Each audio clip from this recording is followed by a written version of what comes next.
News live में आपका स्वागत है। मैं हूं ताज़िम मलिक। आज एक दुख भरी कहानी हम आपके माध्यम से, ये अपने चैनल के माध्यम से हम आपको दे रहे हैं। मेरे पीछे देख रहे हैं ये जो फैमिली बैठी है, बहुत ही गरीब फैमिली, डिस्ट्रिक्ट राजौरी के घराती गांव शाहपुर में यहाँ रहते हैं। और कहीं ना कहीं सरकार बड़े दावे करती है बेटी बचाओ बेटी पढ़ाओ, लेकिन खोखले, बिल्कुल खोखले और धोखा, हर इंसान के साथ धोखा है। मैं घराती की बेटी, ये हिंदुस्तान की बेटी है, घराती की नहीं, पूरे जम्मू कश्मीर की नहीं, पूरे हिंदुस्तान की बेटी है। वो किस कंडीशन से, वो किस हालात से फैमिली रह रही है, मैं आज आपको बताऊंगा। डिस्ट्रिक्ट राजौरी के घराती गांव शाहपुर में कितनी गरीबी, आज मैं आपको बताऊंगा।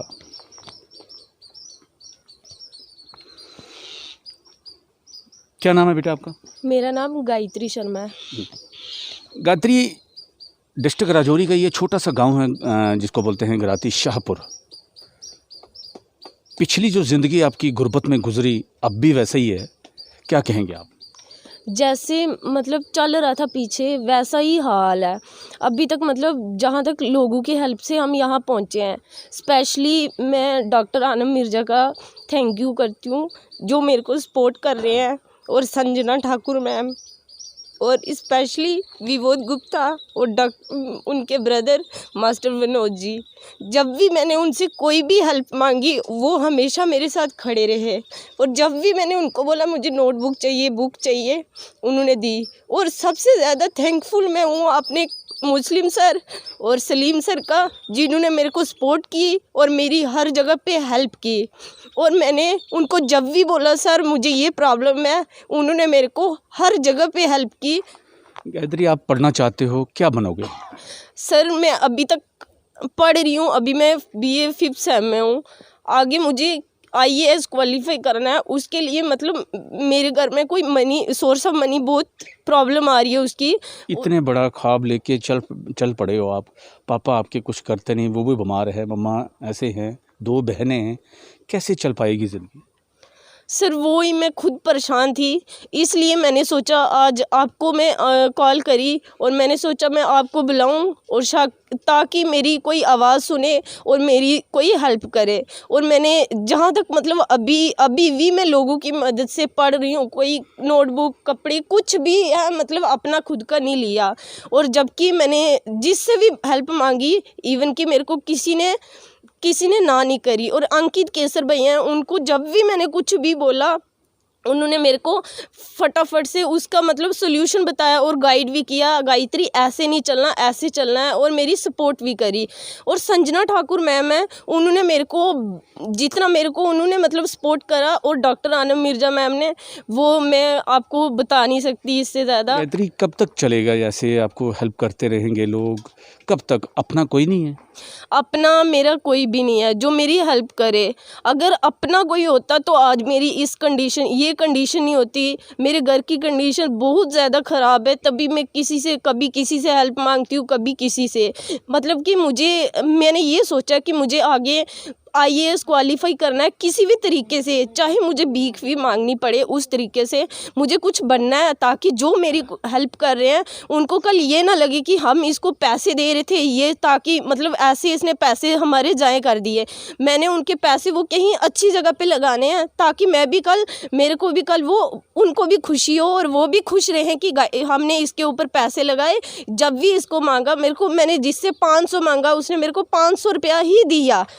जम्मू कश्मीर के कई इलाके, कई डिस्ट्रिक्ट में जो NGOs जो बेटी बचाओ बेटी पढ़ाओ पे काम कर रहे हैं, कहीं ना कहीं खोखला नज़र आ रहा है। कोई NGO सामने नहीं आती, कोई सरकार सामने नहीं आती।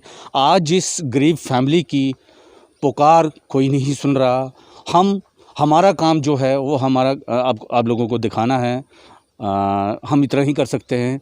लेकिन सरकार जो है, सरकार इस वक्त आंखें बंद करके बैठी है। और ऐसी फैमिली, कई फैमिली ऐसी होंगी जो अंदर घुट घुट के मर रही हैं। मैं फिर से इस बेटी से बात करूंगा।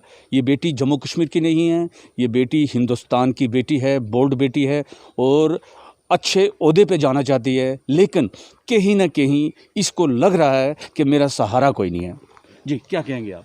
जी सर, मेरे को अब मतलब लग रहा है कि इतना जो लोग अभी मेरे को ग्रेजुएशन लोगों की वजह से मैं कर रही हूँ, अब मेरे को ये लग रहा है मेरी इससे आगे कोई सपोर्ट करने वाला नहीं है। इसलिए जहाँ तक मेरी आवाज़ पहुँचती है मोदी जी तक मैं ये कहना चाहूँगी, अगर हो सकता है मेरी हेल्प करो, ताकि मतलब कल मेरा IAS क्वालिफाई हो जाए और मतलब लोग ताने ना मारे। जो मतलब मेरी हेल्प हो रही थी, अभी स्पेशली मैं सलीम सर की वजह से HEM में पढ़ रही हूँ और मुस्लिम सर की वजह से। ऐसे लोग हैं जो फरिश्ता लोग हैं, अभी भी काम कर रहे हैं, क्या कहेंगे इसके लिए आप?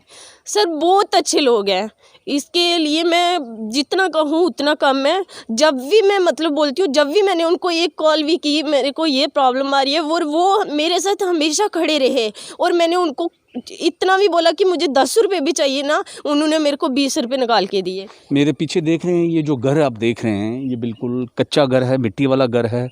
और एक साइड पे शीट्स पड़ी हैं, शीट जो हैं वो इसके चाचू की हैं। वो भी एक धमकी भरा मैसेज दे गए हैं कि ये मकान खाली करो, आप यहाँ से चले जाओ। इनके पास एक कमरा है, 3 बहनें हैं, 1 भाई। बहुत मुश्किल है। कहीं ना कहीं जो हमें सुन रहे हैं, इनकी हेल्प करें, इनकी मदद करें, भगवान आपकी मदद करेगा। मैं फिर से ये आपको बताना चाहता हूँ कि मेरे पीछे जो घर देख रहे हैं, ये बिल्कुल कच्चा घर है और बरसात का जो मौसम है, इस बरसात में गिरने का भी डर। कुछ आवाम को, कुछ पब्लिक को, जितने भी हमारे राजौरी डिस्ट्रिक्ट के लोग हैं या एडमिनिस्ट्रेशन के लोग हैं, उनको ये हिंदुस्तान की बेटी कुछ मैसेज देना चाहती है।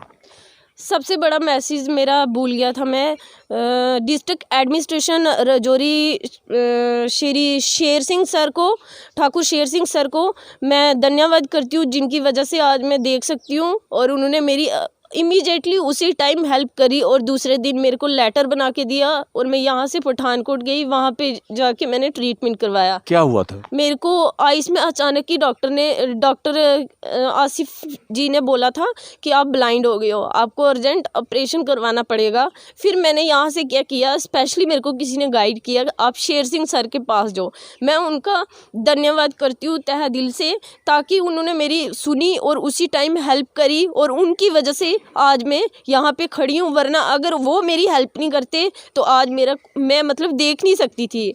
मेरे को उन्होंने जब भी मतलब उन्होंने मेरी बहुत हेल्प की और DC नज़ीर शेख सर ने बहुत ज़्यादा हेल्प की। SSP चंदन कोहली सर का मैं धन्यवाद करती हूँ, DIG विवेक गुप्ता जी का, जिनको मैंने जब भी कुछ बोला उन्होंने मेरी हेल्प करी और हर टाइम मेरे साथ रहे। उनका मैं थैंकफुल बार बार करती हूँ, जितना मैं बोलूँ उतना कम है। उन्होंने मेरी हर जगह पे सपोर्ट करी और स्पेशली डॉक्टर आनम मिर्ज़ा मैम और संजना ठाकुर मैम और सलीम सर, मुस्लिम सर, इन्होंने मेरी बहुत सपोर्ट की है। इनकी वजह से आज मैं यहाँ पे हूँ और विवेक गुप्ता जी की वजह से।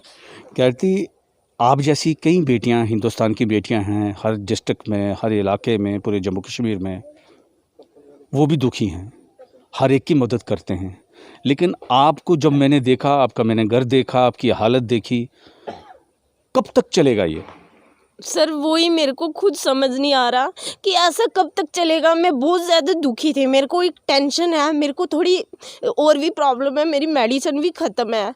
तो मेरे को बहुत ज़्यादा 2-3 दिन हो गए स्ट्रेस था। मैंने सोचा अब मैं क्या करूँगी, ना मेरी कोई हेल्प कर सकता है, अब मेरी कितनी देर कोई भी सपोर्ट करेगा। आखिर 1 साल 2 साल करेगा, फिर कितनी देर कोई मेरे को देगा। और भी बेटियाँ हैं जो मेरे से भी ज़्यादा गरीब है, मैं ये नहीं बोलती मैं बहुत ज़्यादा गरीब हूँ।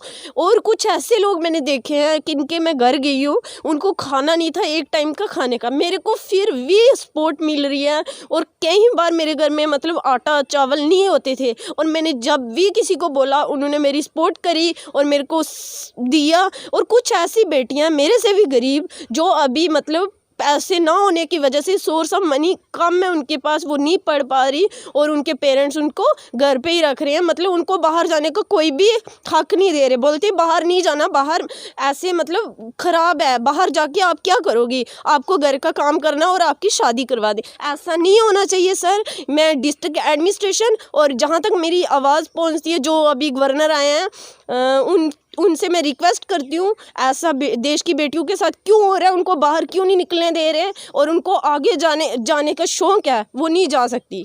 कहीं ना कहीं खोखले दावे जो है वो सामने आ रहे हैं। हमारा काम है दिखाना, गवर्नमेंट का काम है, उनके नज़र डालें ना डालें उनकी मर्ज़ी, लेकिन हमारा दिन रात यही मेहनत रहती है कि हमारे जर्नलिज्म में कोई फ़र्क ना रहे।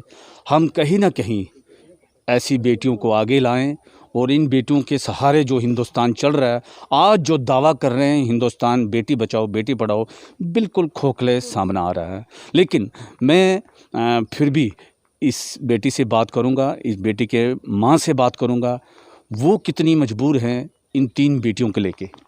जी आप आए इधर। क्या नाम है आपका? नीलम कुमारी। नीलम कुमारी। नीलम कुमारी जी, आपकी 3 बेटियां हैं, इनको पढ़ाना है, शादी भी करवानी है, कहीं मेरे खुदा ने चाहा तो नौकरी भी होनी है, लेकिन हमें लग नहीं रहा कि आपकी कोई हेल्प कर रहा है, कोई एनजीओ, कोई ऐसी गवर्नमेंट आपके पास आई हो कि मैं आपका मकान बनाएंगे, या कोई वीडियो ब्लॉग का बंदा आया हो, या मैं आपका इसको मैं छत बना के दूं, ऐसा है? नहीं, कोई भी नहीं है, कोई भी नहीं है हमारे पास। मैं अचानक मेरी दोनों आँखों की नज़र चली गई थी और अचानक कई लोगों ने हमारी मदद की और मैंने पठानकोट जाके ऑपरेशन करवाया। और अभी 4-5 साल हो गए मुझे देखा। मैं घर से बहुत दुखी हूँ। और मेरा एक बच्चा था, उसको स्कूल के बच्चे लाठी लेके बहुत दूर ले गए, उसके दांत तोड़ दिए उन्होंने, उसको बिल्कुल ख़त्म कर, उसकी दोनों बाजू तोड़ी हुई हैं। और मैं जो वो शौक़ था बच्चे पढ़ाने का, जो मैं बहुत बस मैं अपना शौक़ पूरा करना चाहती हूँ, बच्चे पढ़ें। और मुझे गरीबी में है ना, और हम क्या कर सकते हैं, कोई मदद करने वाला नहीं तो किसके पास जाएँ? कोई हो तो उसके जाएगा, पाँव पड़े, हमारे मकान बना के दो, हमें ये चीज़ दो, हमें वो चीज़ दो, हमारे बच्चे पढ़ाने हैं। हमने बच्चे पढ़ाने का हमें बहुत ही शौक़ है। मैं बहुत मुश्किल से अपने बच्चे पढ़ा रही हूँ। क्या सोचा था आपने, मैं अपनी बेटी को पढ़ा के क्या बनाना है? मुझे तो बहुत शौक़ था, मैं अपनी बच्ची को पढ़ा के किसी अच्छे स्टेट पे भेजूँगी। और इसने बोला मैंने क्वालिफिकेशन करना है, IAS ऑफिसर बनना है। मैंने बोला कर, मैं भिक्षा मांग के भी करवाऊँगी, पढ़ाऊँगी और बनाऊँगी, क्वालिफिकेशन बनाऊँगी आपको। जो बच्चों की तो बहुत मन है। वो बच्ची छोटी वाली बोल रही है मैंने डॉक्टर बनना है, 12वीं के बाद मैंने ट्रैंगन करनी है।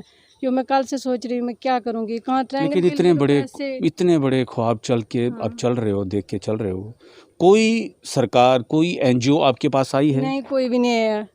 घर वाले की मकान से नीचे गिरे थे, उनकी लाख की हड्डी टूटी है, वो कोई काम नहीं कर सकते। अगर करने वाले हो तो हम क्यों, हमारी ऐसी हालत क्यों हो? हम ही तो मकान बना सकते हैं, सब कुछ कर सकते हैं, आए नहीं करने वाले। टांग भी टूटी हुई है। हिंदुस्तान की कई NGOs जो इस बेटी बचाओ बेटी पढ़ाओ में लगी हुई हैं, काम कर रही होंगी, लग भी रहा है, लेकिन कहीं ना कहीं राजौरी पुंछ के अंदर ये NGO फेल नज़र आ रही हैं। कोई काम नहीं है, कोई NGO सामने नहीं आ रही है। रजिस्टर्ड तो सब NGO हैं, लेकिन काम करने वाला कोई भी नहीं है।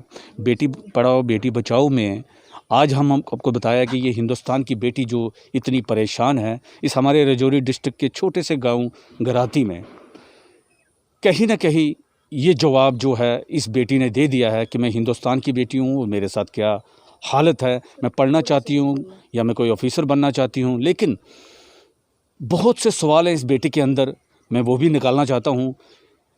पहले तो ये रो के बता रही थी, लेकिन मुझे भी अच्छा नहीं लग रहा कि एक बेटी, एक हिंदुस्तान की बेटी हमारे पास फरियाद करके रोए। लेकिन हम तो कुछ दे नहीं सकते, लेकिन हम ये खबर जो है आपकी नज़र में ला सकते हैं। मैं फिर से बात करूँगा। जी बेटी। और सर सबसे बड़ा जो कपिल सराल भैया प्रेसिडेंट ब्राह्मण सभा के, उनका मैं धन्यवाद करती हूँ। उनको एक बार कंडीशन मेरी बहुत ज़्यादा ख़राब हो गई थी, मैंने उनको कॉल की, मैंने बोला भैया मेरे को ऐसी प्रॉब्लम है। उन्होंने बोला बेटा आप मेरे को बताओ आपको क्या प्रॉब्लम है। मैंने बोला मुझे बुक्स चाहिए छोटी सिस्टर की। उन्होंने मतलब दूसरे दिन तीसरे दिन वो जम्मू गए हुए थे, जैसे मैंने उनको बोला, फिर फ़ोन किया, उन्होंने क्या किया, उसी टाइम दूसरे दिन बुक्स घर पहुंचवा दी मेरे।